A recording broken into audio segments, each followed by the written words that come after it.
Without further ado, we have Rick Boothman giving our keynote address. We are so excited to hear what you have to say, Rick. And here's a clicker. It's a pretty cheap shot to follow a picture of a baby. First, I want to thank MACRMI again for having me back. I'm always honored to come back and be part of this. It's very heartwarming because I've seen hospitals struggle with this all over the country. I've not seen anybody nearly as authentic as this effort, and I really applaud everything that they're doing and the thought that's gone into it. My whole adult life, in my whole career, I have employed a simple indulgence between Christmas and New Year. I stop and take a look out the back of the boat. And I do it every year, and I just kind of reassess where have I been personally and professionally, and what do I need to do as I go forward. And I found that very useful. We actually use that in our department every single year.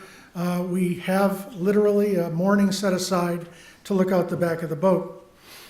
I'm leaving Michigan in the middle of August after 17 years, so the look out the back of the boat is even more poignant and thoughtful for me. And I've been engaged in this process for now several months, having made the decision to leave and pursue opportunities that I can't do at the university. But in that mindset, I attended a conference in Chicago, which sort of answered a question that's been nagging at me in every one of these looks out the back of the boat. Every year I have asked myself, I'm no genius. If this was so obvious in 2001, why is it so slow? Why are people not seeing what I thought I saw in 2001 as a trial lawyer that didn't feel very helpful to my clients as I was getting better in the courtroom and winning cases I shouldn't win? It seemed counterproductive to what they were trying to do in the honorable practice of medicine. But in early April, I went to a conference in Chicago, and it was put on by Vizient, and they brought a woman in, a really experienced and sharp and eloquent lawyer, very articulate, to talk about PSOs. Now, you may know that PSOs are intended to be a safe place where we can aggregate adverse events, we can lay out these details, we can have a discussion, and we can start to think about how we can avoid these things in the future. And I'm not so sure how valuable they've been. They seem to be really good in some areas, like we have a Michigan surgical PSO, which is incredible in the things that they're spinning off. But in the hospital in general, I think it's met with mixed success. But this lawyer was asked to come and talk about the PSOs. And the theme of her presentation, which she repeated multiple times, was this: the worst thing that can happen to you is to have your words used against you in a court of law. And she proceeded to go through, first questioning the wisdom of even participating in a PSO, and then outlining all of the ways she would recommend you put something so vanilla into the PSO, if you're so compelled to do that, that it's virtually meaningless. That you be careful about every single word that you used. And I kept thinking to myself, this whole audience was constructed or compiled of people who are not lawyers, who are watching this articulate, expressive, and very confident lawyer tell them that the worst thing that can happen is that you can have your words used against you. And I thought to myself, boy, did she lose the context. She completely lost the whole point of a PSO. And she was playing on our fears, and she was doing what good lawyers are trained to do. She was seeing the worst case scenario and outlining that, but the context had so missed her. And I was the only person who stood up and said, do you have any idea what the PSO is about? Everything that you've just recommended guts the reason. It eviscerates the whole idea, any chance that we have of improving. The worst thing that can happen isn't that our words get used against us. The worst thing that can happen is another patient dies unnecessarily. And she missed that. She was good. She didn't intend to do that. So it started me thinking when I had this opportunity. In the past, I've chided MACRMI to be more than they are, and to think more than just claims, and to think more than just claims resolution, to think about the real reason why we're doing this.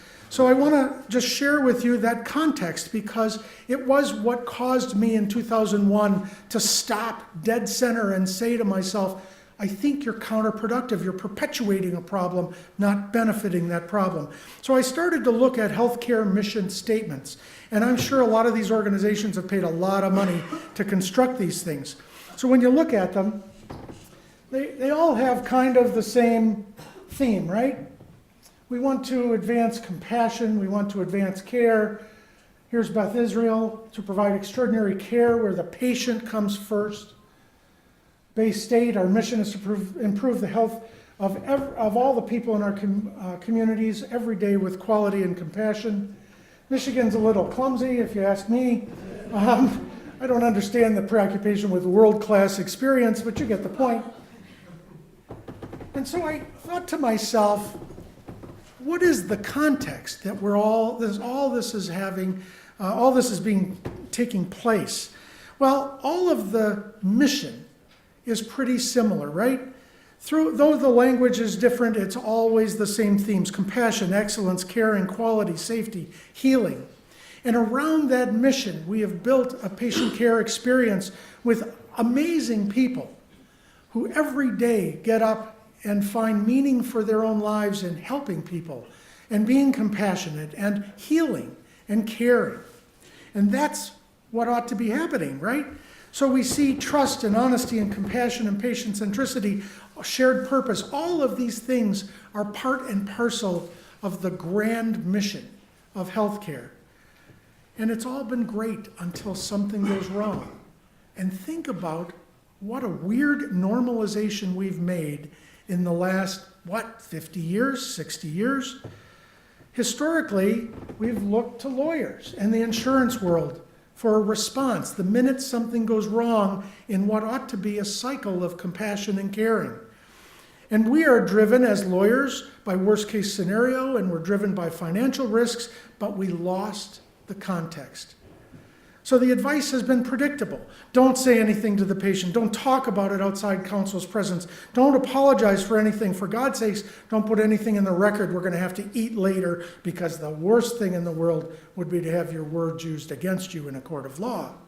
Don't change anything clinically. Hold the patient's billing. Call risk. All of these instructions have come from where? Not the clinical mission. And consequently, we've interrupted the clinical mission. We created a detour that we've normalized. So Deny and Defend has now said the minute something goes wrong, when a patient needs our compassion more than ever, when honesty is really at a premium, we're going to do exactly the opposite.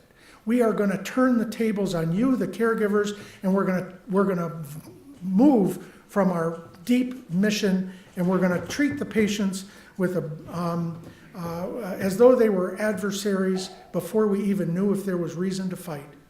And not surprisingly, patients have felt abandoned, abused, a breach of trust, a sense of disrespect, and all of that, stupidly, shows up in financial numbers and in litigation. And the minute they turn to a lawyer, we then label them litigious as justification for stonewalling them in the first place. This whole thing has been cockeyed. And that's what it looks like to me. We placed financial exposure above all of the reasons why you entered healthcare. So I did this last year. Let me remind you of the essential elements. The reason that things changed was that. The reason that things changed wasn't to reduce claims. It wasn't to get a case cheaper. It wasn't to even move cases quicker. It was to serve the mission. And it starts with the notification of an unintended clinical outcome, not notification of a claim. And then there are three things that happen very quickly and hopefully simultaneously. We talked about these earlier in the discussion, the panel discussion. But then this is important. We have to normalize honesty. We have to say to ourselves, the disclosure we make is the one we make first to ourselves when we say in the mirror, we could have and should have done better. Now let me show you, I can't share with you, I'm not going to make the same mistake Alan did. I did an analysis just this past week for our insurance board of directors, and I looked at 63 cases for the past 10 years of $500,000 cost, not just settlements, but cost and above. There were 63 cases for 10 years at Michigan. 73% of them were deemed by us not defensible, that they were breaches of the standard of care. 73%. And as harmful and hard as that is to hear, when the actuaries came to the board meeting and said, oh, we've seen all of these losses and we're going to have to up the amount of money you put in because national trends are still going up, not in terms of numbers, but in terms of severity and all of that stuff, I stopped and said, stop. This is on us. It's not on some national trend. We can answer a question most can't. Almost every hospital can answer the question, how much did you spend in malpractice costs? But very few can answer the question, how much should you have spent? We can answer that. And being armed with that, as painful as it is, we can now look at that and say, if we're worried about the numbers, it's on our shoulders. We need to invest in safety and quality. We need to see the trends. We need to see what it is about us that perpetuates these injuries and perpetuates bad practices and bad practitioners. Of the 73% that we deemed not appropriate care, 61% were totally avoidable.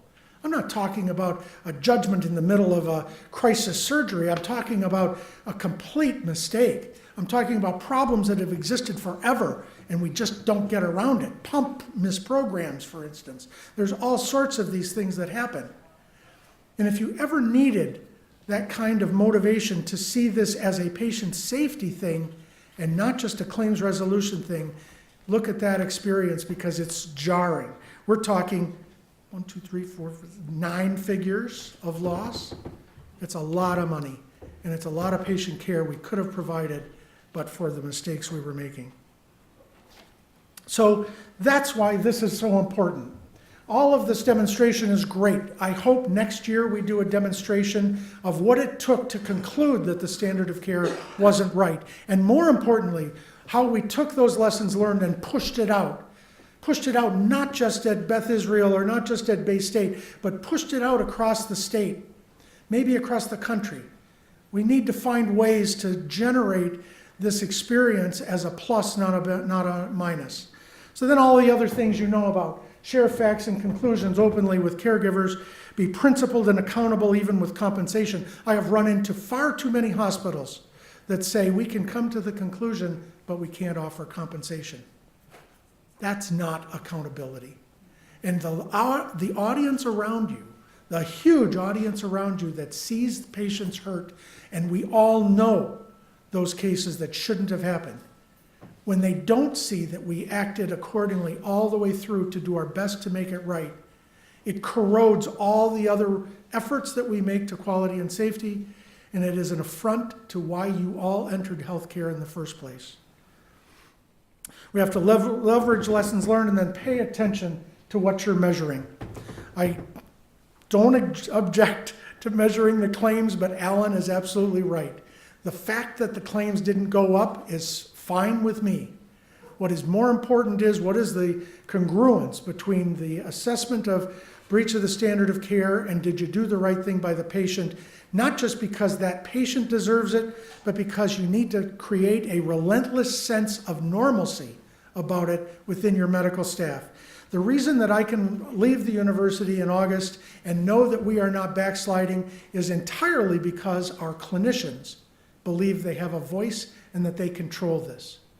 That our clinicians own this, not me. This isn't Boothman saying to settle a case, it's us saying we need to settle a case. That makes all the difference in the world. So when you go back to the diagram that I used, all we're trying to do is maintain that flow, that patient care flow around the mission. And we do that with all sorts of folks, insurance people and economists and lawyers. Everybody has to work to pull in the same direction, but to honor that mission and not create a diversion and lose our soul in the process. So what do we think, what do I think we need to do about this? I mean, in some ways you're all the converted, right? I'm talking to folks who are already believers, but we need to do our share. And I think, for instance, we have to change the way we think about what we're doing and the way we ought to talk about it. Because it is not normal to run away from an injured patient. It's not normal to isolate somebody. It's not normal to abandon them. It's not normal to do any of these things. We are not the outliers. We are not the radicals. Deny and defend is. And we need to normalize what we do every single day so that our medical staff doesn't need to be trained. They need a little bit of guidance about how to deal with some of the technical aspects of this, just like they do around billing. But we need everybody pulling in the same direction. We have to change the expectations we have for ourselves. We have to change the expectations for the non-clinicians who help us in this really sacred endeavor. And we have to do it day in and day out. This is not cherry picking. This is not picking off an easy case. This is not taking the indefensible case that's going to hit the press and doing it right that time. This is day in and day out. That's the only way you normalize it. We must reclaim our mission, and we've got to do it for all of us.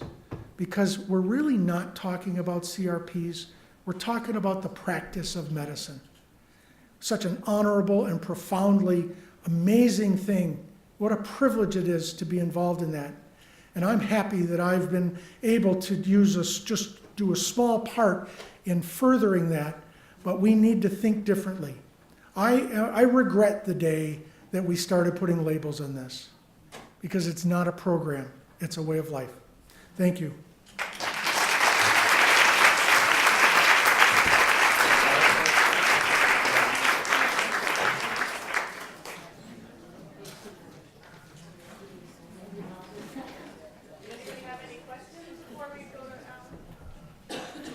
Questions? Anything I can share? No? Thank you.